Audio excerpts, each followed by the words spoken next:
Hai, Assalamualaikum warahmatullahi wabarakatuh. Bertemu lagi dengan saya. Pada kesempatan kali ini kita akan membahas tentang peran lembaga penegak hukum dalam menjamin keadilan dan kedamaian di Indonesia. Nah, ini lembaga penegak hukum yang akan kita pelajari pada kesempatan kali ini. Nah, ini salah satu lembaga penegak hukum yang familiar untuk kita. Biasanya setiap hari pun kita dapat melihatnya. Dasar Hukum Kepolisian Negara Republik Indonesia itu terdapat dalam Undang-Undang Nomor 2 Tahun 2002 tentang Kepolisian Negara Republik Indonesia.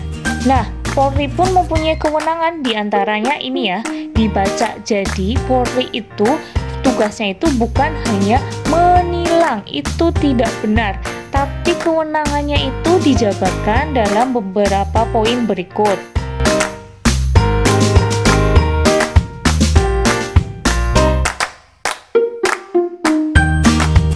Jadi sudah paham kan kewenangan dari Polri?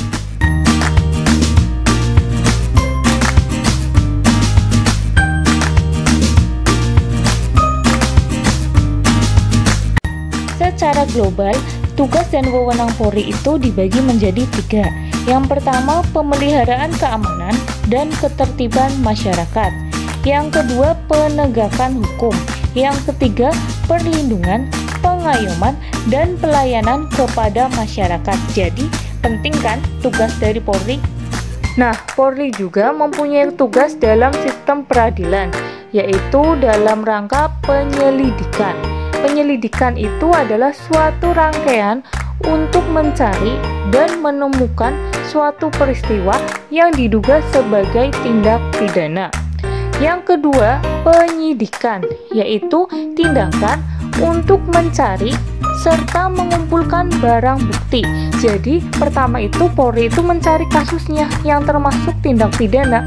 Setelah kasusnya nemu atau setelah kasusnya dilaporkan dari masyarakat, nah, Polri itu melakukan tindak lanjut, yaitu mencari barang bukti. Benar tidak sih yang dilaporkan ini benar-benar melakukan tindak pidana? Benar tidak sih kasus yang ditemukan ini itu merupakan kasus tindak pidana? Selanjutnya, kita akan membahas tentang fungsi dan tugas kejaksaan. Dasar hukum kejaksaan itu terdapat dalam Undang-Undang Nomor 16 Tahun 2004 tentang Kejaksaan Republik Indonesia. Kejaksaan itu mempunyai tugas dalam bidang penuntutan. Penuntutan itu apa sih? Penuntutan itu merupakan tindakan untuk melimpahkan perkara pidana ke pengadilan negeri. Nah, ini tingkatan kejaksaan. Itu yang pertama itu ada di kejaksaan negeri, berada di kabupaten atau kota. Lalu naik ke kejaksaan tinggi, berada di provinsi. Dan naik lagi yang tertinggi yaitu ada di kejaksaan agung yang berada di ibu kota. Peran kejaksaan di bidang pidana yaitu melakukan penuntutan. Penuntutan itu tadi adalah pelimpahan kasus pidana kepada pengadilan negeri. Peran yang kedua yaitu melaksanakan penetapan dan putusan pengadilan. Maksudnya, setelah orang tersebut dijatuhi hukuman oleh hakim, maka peran jaksa ini itu menghantarkan orang ini ke tempat hukumannya, maksudnya di lembaga pemasyarakatan. Jadi, selama di persidangan sampai masuk ke lembaga pemasyarakatan itu pun dalam pantauan dari jaksa. Nah, ada juga perannya melakukan pengawasan terhadap pelaksanaan putusan pidana bersyarat, putusan pidana pengawasan, dan keputusan lepas bersyarat. Nah, ini juga setelah dijatuhi hukuman pun jaksa itu masih memantau di sini, masih memantau orang yang dijatuhi hukuman tersebut, bahwa orang tersebut itu sudah melaksanakan hukumannya belum sesuai dengan hakim, itu dalam pantauan jaksa. Selanjutnya itu melakukan penyidikan. Walaupun penyidikan itu merupakan tugasnya dari Polri, tapi kalau menurut jaksa, Polri ini penyidikannya masih kurang mendalam. Jaksa itu bisa melakukan penyidikan ulang. Peran yang ini itu berkesinambungan dengan peran melakukan penyidikan oleh jaksa. Jadi jaksa itu boleh melengkapi berkas tertentu untuk dapat melakukan pemeriksaan tambahan jika itu memang diperlukan dan sesuai dengan undang-undang. Kejaksaan juga mempunyai peran dalam bidang perdata dan tata usaha negara, yaitu kejaksaan itu hadir sebagai kuasa khusus untuk negara atau pemerintah, baik di dalam negeri maupun di luar negeri. Selain itu, peran kejaksaan juga berada di lingkungan masyarakat, tidak melulu di lingkungan peradilan, yaitu dalam bidang ketertiban dan keamanan umum, diantaranya di sini.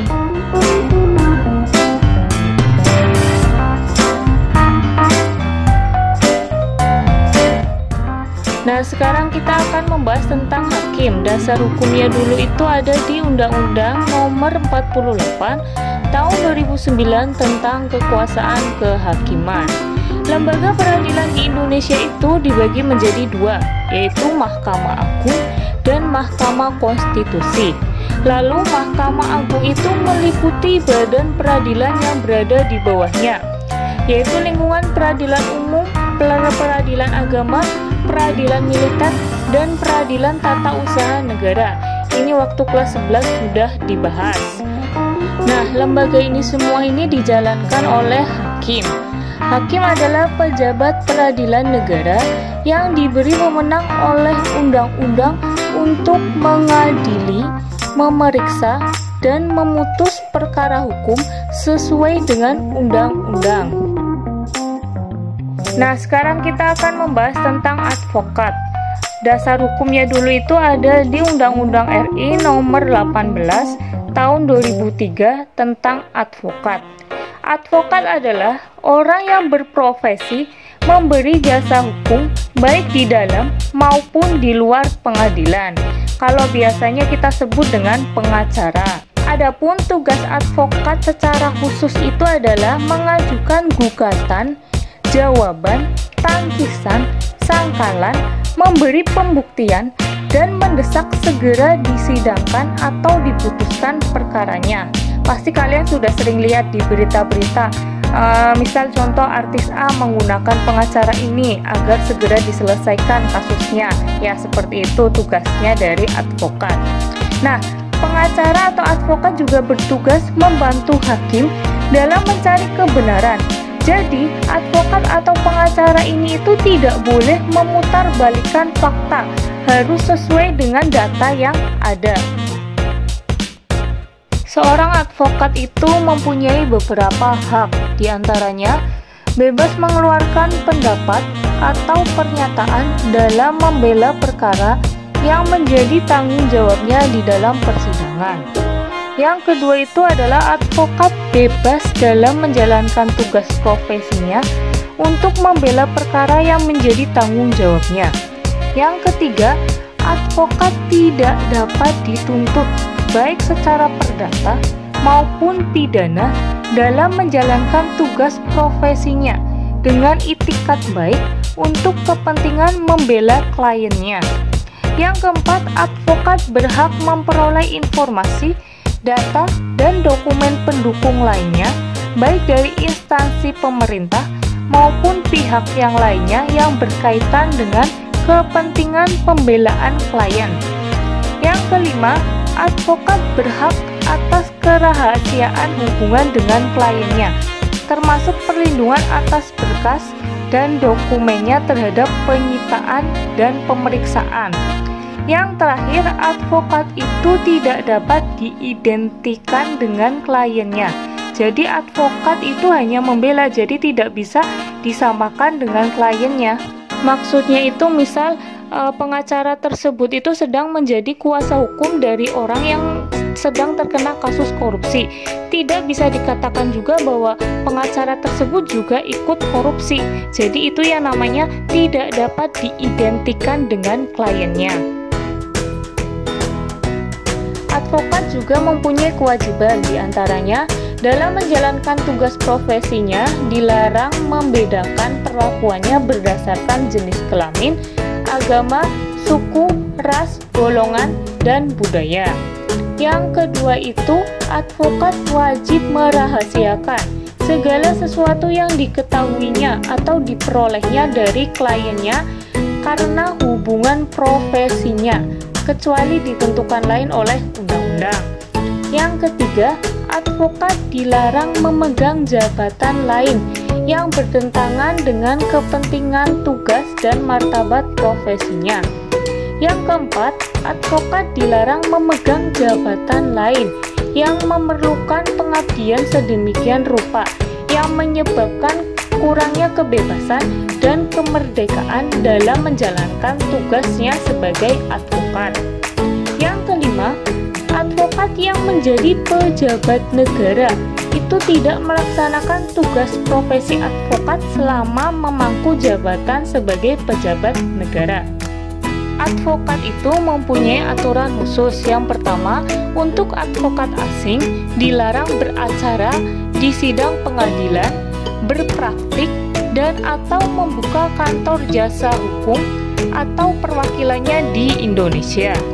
Yang kedua, kantor advokat dapat mempekerjakan advokat asing sebagai karyawan atau tenaga ahli dalam bidang hukum asing atas izin dari pemerintah dengan rekomendasi dari organisasi advokat. Yang ketiga, advokat asing wajib memberikan jasa hukum secara cuma-cuma untuk suatu waktu tertentu kepada dunia pendidikan dan penelitian hukum. Yang keempat, advokat asing tunduk pada kode etik advokat Indonesia dan peraturan-peraturan perundang-undangan yang berlaku di Indonesia. Ini adalah proses peradilan. Yang pertama itu ada penyelidikan dilakukan oleh polisi, yaitu pencarian kasus atau mendapatkan laporan dari masyarakat tentang kasus tindak pidana. Yang kedua itu ada penyidikan. Ini masih dilakukan oleh polisi juga, yaitu mencari barang bukti. Yang selanjutnya itu ada penangkapan. Penangkapan di sini adalah untuk sementara waktu saja, hanya untuk dimintai keterangan. Kalau dirasa orang tersebut bersalah, maka akan dilakukan penahanan. Jadi dalam proses penangkapan ini, jika orang tersebut dimintai keterangan ternyata tidak bersalah, maka orang tersebut akan dibebaskan kembali. Jika memang orang tersebut bersalah dan harus ada tindak lanjutnya, maka dilakukan penahanan. Ini juga masih dilakukan oleh polisi. Selanjutnya itu ada penuntutan.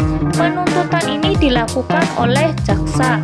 Jaksa terlebih dahulu memeriksa dan meneliti barang buktinya sudah penuh atau belum, atau pemeriksaan lebih lanjut juga bisa dilakukan oleh jaksa.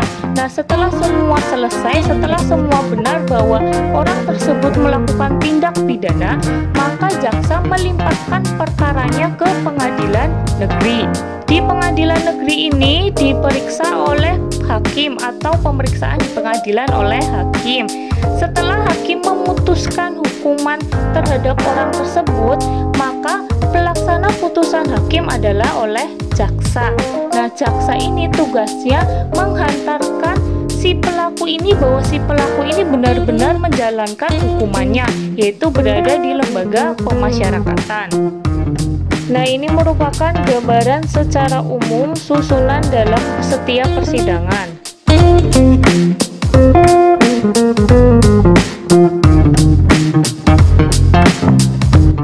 Kita lanjut membahas tentang Komisi Pemberantasan Korupsi. KPK itu merupakan sebuah komisi yang dibentuk pada tahun 2003. Dasar hukumnya itu ada di Undang-Undang Nomor 30 tahun 2002, tapi sudah direvisi pada tahun kemarin yang sempat ramai, yaitu sekarang menjadi Undang-Undang Nomor 19 tahun 2019. Nah, KPK ini merupakan lembaga independen yang bebas dari pengaruh kekuasaan manapun. Jadi, KPK itu tidak dapat diintervensi oleh lembaga manapun, termasuk oleh presiden. Ini diantaranya adalah tugas dari KPK. Yang pertama itu koordinasi dengan instansi yang berwenang melakukan pemberantasan tindak pidana korupsi. Jadi walaupun KPK merupakan lembaga independen, tetapi KPK juga masih memerlukan bantuan dari instansi lain. Yang kedua, supervisi terhadap instansi yang berwenang melakukan pemberantasan tindak pidana korupsi. Jadi KPK di sini itu mengevaluasi kinerja dari instansi yang bersangkutan. Yang ketiga, melakukan penyelidikan, penyidikan, dan penuntutan terhadap tindak pidana korupsi. Jadi KPK ini melakukan ini semua. Yang keempat itu melakukan tindakan pencegahan tindak pidana korupsi. Dan yang kelima, melakukan monitor terhadap penyelenggaraan pemerintahan negara. Jadi KPK juga harus memonitoring lembaga-lembaga negara di Indonesia itu sudah benar tidak jalannya atau ada korupsi yang terjadi di dalamnya, itu tugas dari KPK. Selain itu, KPK juga mempunyai beberapa kewenangan, diantaranya ada 5 ini ya.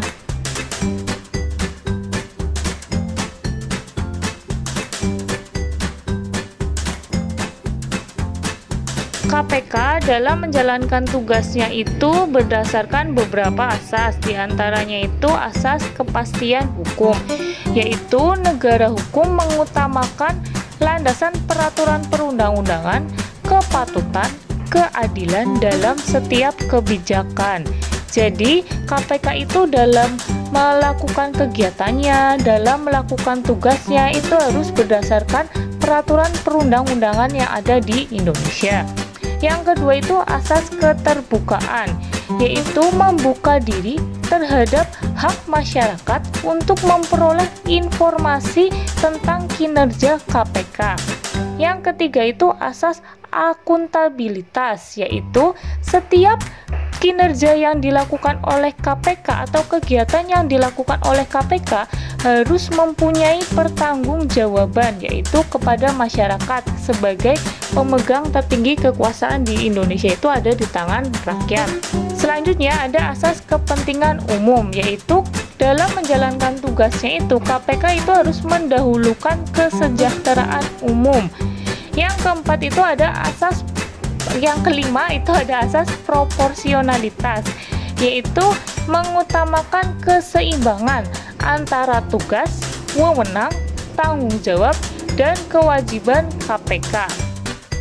Nah, jadi lembaga penegak hukum yang ada di Indonesia itu bertugas untuk menciptakan keadilan dan kedamaian. Kenapa seperti itu?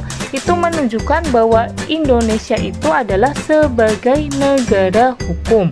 Sesuai dengan pasal 1 ayat 3 Undang-Undang Dasar Negara Republik Indonesia tahun 1945. Oke, selesai sudah pembahasan lembaga penegak hukum di Indonesia. Terima kasih atas perhatiannya. Tetap semangat untuk belajar dari rumah. Terima kasih. Assalamualaikum warahmatullahi wabarakatuh.